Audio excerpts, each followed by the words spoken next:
Lynn Wood, the attorney for Nicholas Salmon, the kid that was confronted on the Washington Mall by the black Hebrew Israelites and Native American activist Nathan Phillips, well, the lawyer for Nicholas has filed a $250 million lawsuit against the Washington Post. Oh, and every indication that there's going to be a lot more lawsuits filed by the time this is all said and done. Even Alan Dershowitz said they have a really good case, and these poor kids, seem to be doing exactly the right thing.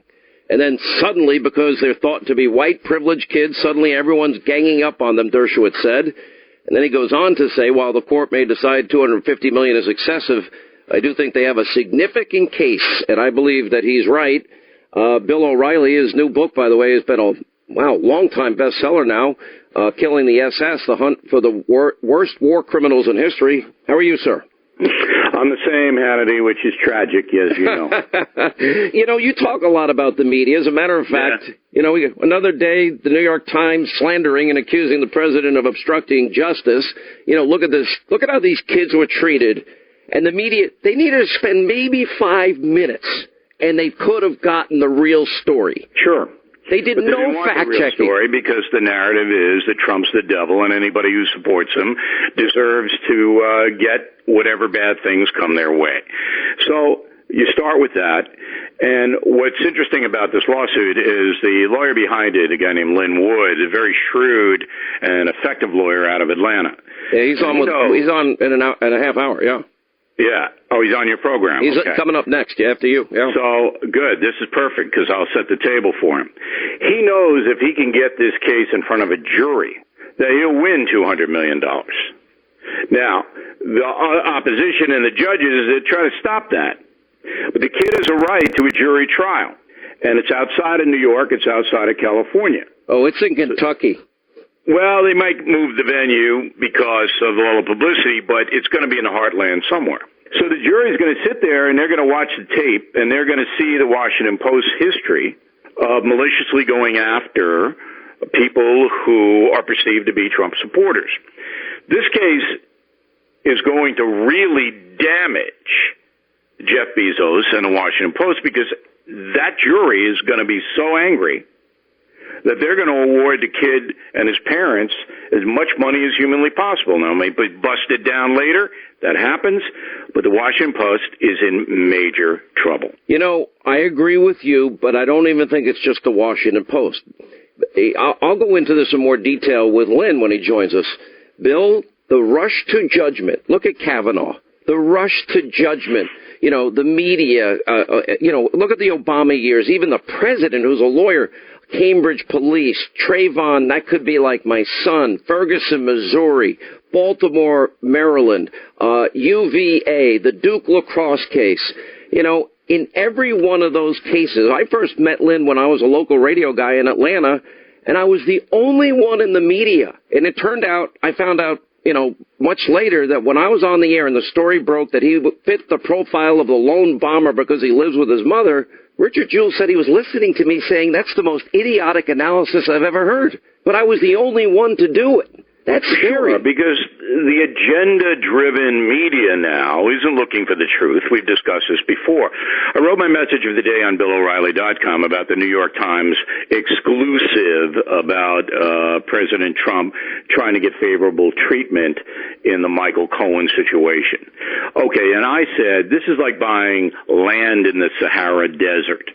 It means nothing. Any human being on the face of the earth would have a discussion with his subordinates about, can we get somebody in there who's objective?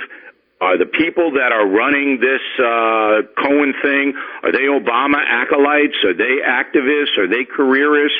Anybody would discuss that, all right?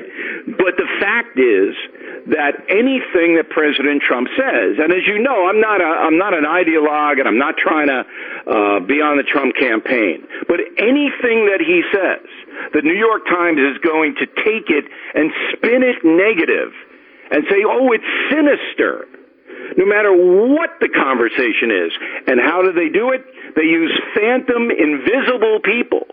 We have dozens of people close to him, dozens I mean, that must have been a crowded room when he was having a conversation with Bill, the two people that he's talking about, Whitaker, the acting AG, and the president, once you get past the New York Times big, salacious headline, you find out that both Whitaker and Trump say it never happened. Well, of course it didn't happen.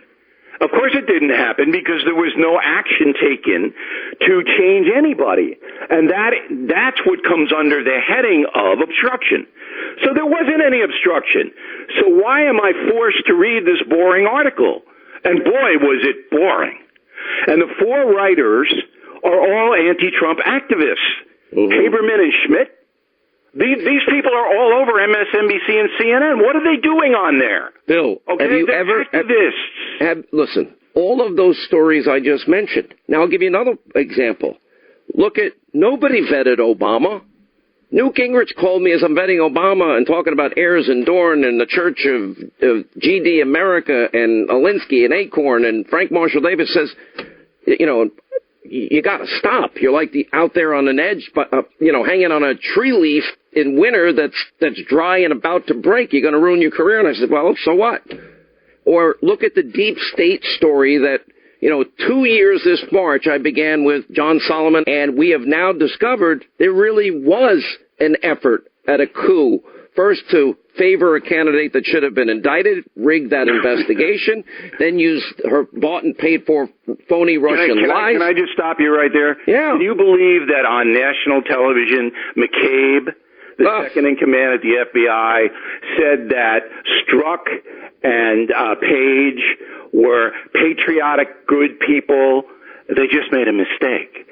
I mean, the fact that this guy, and even if you don't like Trump, and even if you're somebody who wants to see him go down, the fact that this guy has that opinion, that his subordinates are texting each other saying, we got to ruin him. We got to ruin a presidential candidate. But then McCabe says, well, they just made a mistake. I mean, this is how serious this is. That you have people in power in Washington, D.C., people with influence over all of our lives, who don't see anything wrong with that. McCabe doesn't see anything wrong with it. All the things that you lay out on TV and radio every day, McCabe goes, oh, yeah, that may be true. Hannity might be telling you the truth, but there's nothing wrong with that.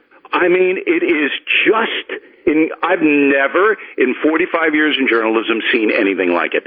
Ever. You had an opportunity. It was reported on. I know you're writing a history book on President Trump. I know this is your passion. Your real passion in life is writing and history. I know because you happen to have I probably shouldn't say this because people will break into your house and steal it all, although it's not there. It's in a museum someplace. But you have bought tons of historical memorabilia in your life, and you're doing your research for the history of Trump, and you also got an exclusive interview, I think, for like 2 hours with him, right? Yeah, on Air Force One. Yeah, I'm writing a history book, 1,000 words. By the way, I haven't been on Air Force One with the president. What are you bragging? What's up with that? No, I paid my way. They actually charged me. They charge you for a ride on Air Force One? How much do you have to pay? They charge me because I don't take freebies. So I'm paying Good for you. First-class airfare would be down in Palm Beach. Right. But the book that I'm writing is so fascinating because I didn't know any of this stuff. I trace the whole Trump phenomenon from the time he was great-grandfather that came to America until now. Mm-hmm. And you are going to be just stunned at some of the stuff that I found out. And it's not pro-Trump, it's not anti-Trump, it's fact-Trump.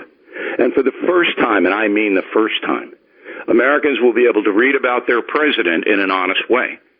With no agenda, here's the facts, all backed up. All right, your analysis, because I have my own theory. I think that this was an attempted coup. I think when you look at the past, Bill, let me put it this way. If you ever had subpoenaed emails and you deleted 33,000 of them and then you acid washed your hard drive and beat up all your devices that have those emails on them, Bill, I'm sorry, as rich as you are, you're not going to be able to get out of jail. You're going to jail. So they rigged that investigation. Then they used the bought and paid Russian dossier to get a FISA warrant. That was the key. The dossier was the key. So once the Fusion GPS people got a hold of this or fabricated it or whatever they did, and once they got it out to the press, then everybody said, we got him. We got him. And now Hillary Clinton's going to be president. So we have to overlook everything that she did because she's going to be the next president. And if we go after her, she'll come after us. And there was ideology involved in it. But when that didn't happen, they had an insurance policy. It all fell apart. But the FBI, instead of saying, we're really sorry we committed a fraud and gave a judge in the FISA arena false information to get a wiretap, we're really, really sorry. We didn't know it was false. Well, hang on, Bill, we know they know now. We know they were briefed. They doubled down. They did it 3 more times. And they made a mistake. All right? They basically said, well, we're going to get them now for sure, because if we don't, all of this is going to come out, which it has. That's why this is a coup, because they tried to bludgeon the president with unverified, uncorroborated, Clinton bought and paid for life. But it's even worse. But Steele, in an interrogatory, as you know, in Great Britain, testified under oath, under threat of perjury. When pushed, he said, I have no idea if any of this is true. It's raw intelligence, maybe 50-50. Raw intelligence. That's what he said. Crap. It was rumor. It was raw intelligence. Yeah, it was hookers urinating in a bed in Moscow, in the Ritz. He was paid if he could deliver dirt. If he came back and said, Trump didn't do anything in Russia, nothing happened, he wouldn't have gotten the money.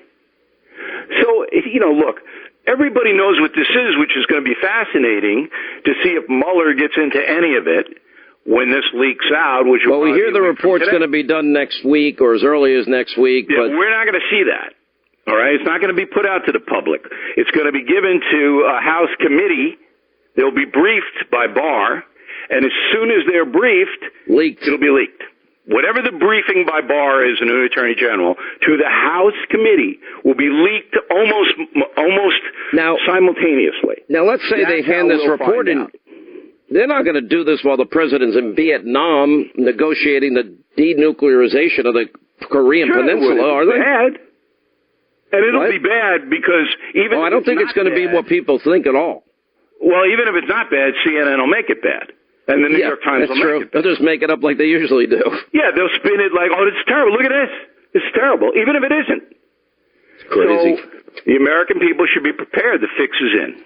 All right, quick break. We'll come back more with Bill O'Reilly. And